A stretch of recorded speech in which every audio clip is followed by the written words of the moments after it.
भगवद गीता के सुविचार। भगवान श्री कृष्ण के श्री मुख से निकले श्रीमद् भगवद गीता एक ऐसा ग्रंथ है जिसमें जीवन का पूरा सार है। प्राणी के जन्म से लेकर मृत्यु के बाद के चक्र को श्रीमद् भगवद गीता में विस्तार से बताया गया है। श्रीमद् भगवद गीता का यह सार संस्कृत श्लोकों में है, जिसे इस लेख में सरल भाषा में अनमोल विचारों के रूप में प्रस्तुत किया जा रहा है। महाभारत युद्ध के प्रारंभ में जब अर्जुन भावुक हो गए और परिजनों के मोह में युद्ध करने से इनकार करने लगे तो उनके सारथी बने सखा और गुरु श्री कृष्ण ने उन्हें सांसारिक माया मोह से निकलकर मोक्ष की प्राप्ति का सूत्र बताया, जिसका लाभ पूरे संसार को हुआ। अतः जो व्यक्ति श्रीमद् भगवद गीता का अध्ययन करता है उसके जीवन का उद्धार हो जाता है। भगवद गीता के अनमोल विचार आपके जीवन में एक नया परिवर्तन लाएंगे। आइए जानते हैं। एक श्री कृष्ण ने अर्जुन को गुरु बनकर डांटते हुए कहा, तुम विद्वान की तरह बात करते हो, लेकिन जो विद्वान होता है वह जानता है कि शरीर और आत्मा क्या होती है। इस शरीर का जन्म होता है और जिसका जन्म हुआ है उसका अंत होना निश्चित है, लेकिन आत्मा कभी नहीं मरती, अर्थात आत्मा अमर है। दो शरीर बाल्यावस्था से तरुणावस्था और फिर वृद्धावस्था में निरंतर अग्रसर होता रहता है और उसी प्रकार मृत्यु होने पर आत्मा दूसरे शरीर में चली जाती है।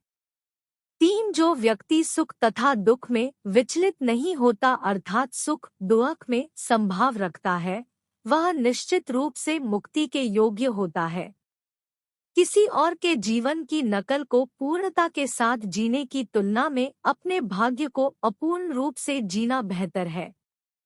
4, जिस प्रकार मनुष्य पुराने वस्त्रों को त्याग कर नए वस्त्र धारण करता है, इसी तरह आत्मा भी पुराने तथा व्यर्थ शरीर को त्याग कर नया शरीर धारण करती है। 5, आत्मा न तो किसी शस्त्र द्वारा खंड किया जा सकता है, न अग्नि द्वारा जलाया जा सकता है, न ही आत्मा को जल गीला कर सकता है और न ही हवा द्वारा सुखाया जा सकता है।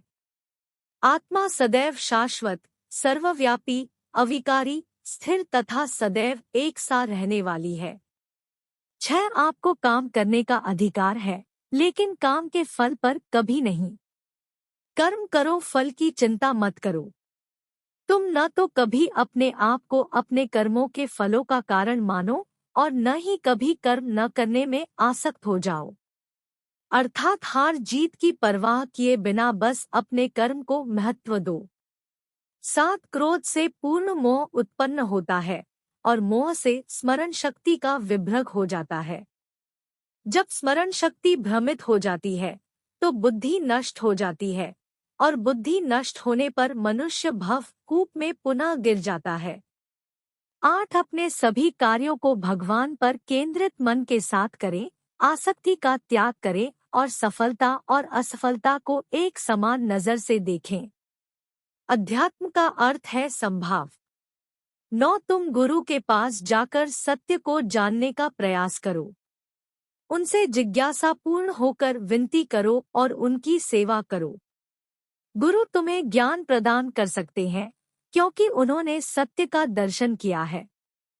10, तुम्हारे हृदय में अज्ञानता के कारण जो संशय उठे हैं उन्हें ज्ञानरूपी शास्त्र से काट डालो।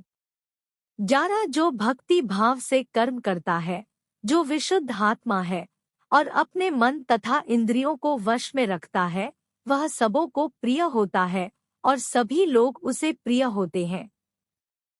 ऐसा व्यक्ति कर्म करता हुआ भी कभी नहीं बांधता।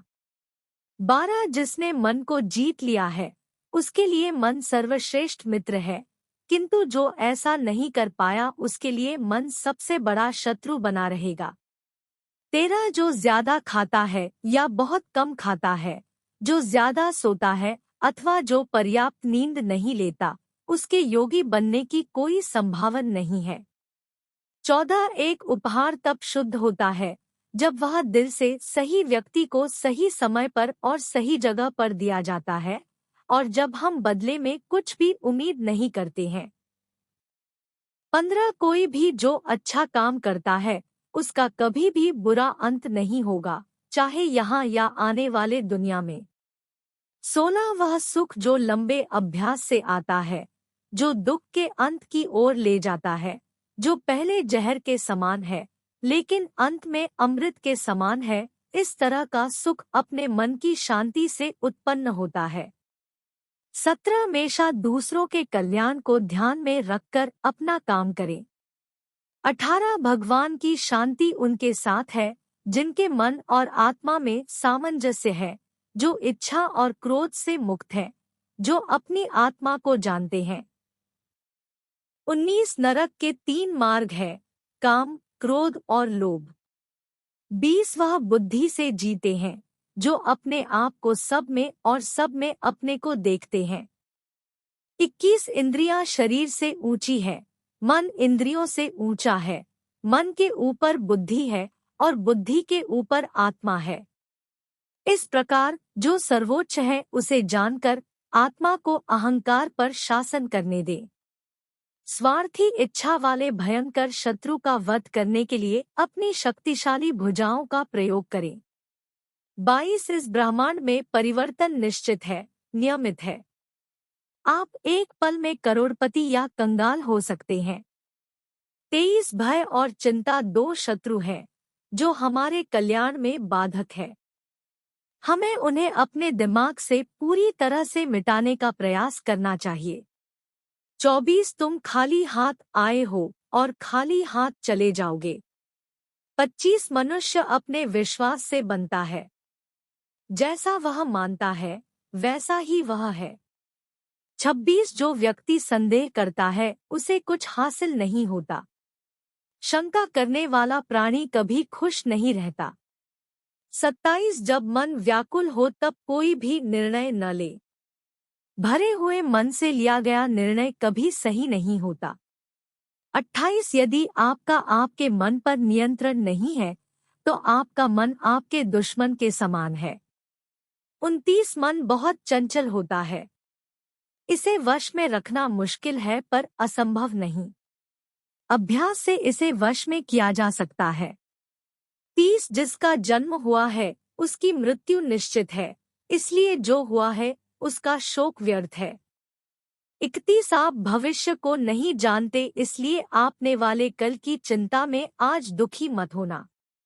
आप केवल भविष्य का स्वागत कर सकते हैं और इसको संवारने के लिए आज कर्म कर सकते हैं। 32 आपके अधिकार में सिर्फ कर्म करना है, इसलिए कर्म करें, फल की चिंता न करें। 33 जब कोई भी कर्म करने में आपको फल की चिंता नहीं रहती तो वो आपको जकड़ता नहीं है। 34 जो हो रहा है वो अच्छा हो रहा है, जो होगा वो भी अच्छा होगा, इसलिए व्यर्थ चिंता मत करो। 35 आज जो आपका है वो कल किसी और का होगा और परसों किसी और का, इसलिए व्यर्थ चिंता मत करो। 36 आत्मा अमर है, शरीर तो सिर्फ मिट्टी है, आत्मा न पैदा होती है न मरती है। 37 चाहे इस काल में या फिर आने वाले काल में कोई भी ऐसा व्यक्ति नहीं है जिसने अच्छे कर्म किए हो और उसका अंत बुरा हुआ हो। 38 जब इंसान की जरूरत बदल जाती है तो उसके बात करने का तरीका भी बदल जाता है। 39 अहंकार सर्वनाश की ओर ले जाता है। समय सबसे बलवान है। 40 तुम इस धरती पर मेहमान हो, मालिक नहीं, इसलिए अहंकार छोड़ दो। 41 जिसे तुम अपना समझकर मग्न हो रहे हो, बस यही भावना तुम्हारे दुखों का कारण है। 42 मैं सभी प्राणियों का समान रूप से देखता हूँ, न मुझे कोई कम प्रिय है न अधिक, लेकिन जो मेरी प्रेमपूर्वक आराधना करते हैं वो मुझ में निहित है और मैं उनके जीवन में आता हूँ। 43 अपने आत्मज्ञान की तलवार से अपने हृदय के अज्ञान संदेश को काटकर फेंक दो। उठो, अनुशासित रहो। 44 यदि आप धर्म करोगे तो आपको ईश्वर से मांगना पड़ेगा, लेकिन यदि आप कर्म करोगे तो ईश्वर को आपको देना पड़ेगा। 45 जिस प्रकार सूर्य उगते ही अंधकार मिट जाता है, उसी प्रकार सही ज्ञान की प्राप्ति से अज्ञान का अंत हो जाता है और सभी वस्तुएं अपने वास्तविक रूप में दिखने लगती हैं। 46 जो व्यक्ति कर्म तो करता है परंतु वह स्वार्थ प्रेरित होकर फल की चिंता करता है, ऐसा व्यक्ति दुखी और बेचैन रहता है, क्योंकि उसे सिर्फ इस बात की चिंता रहती है कि फल क्या मिलेगा।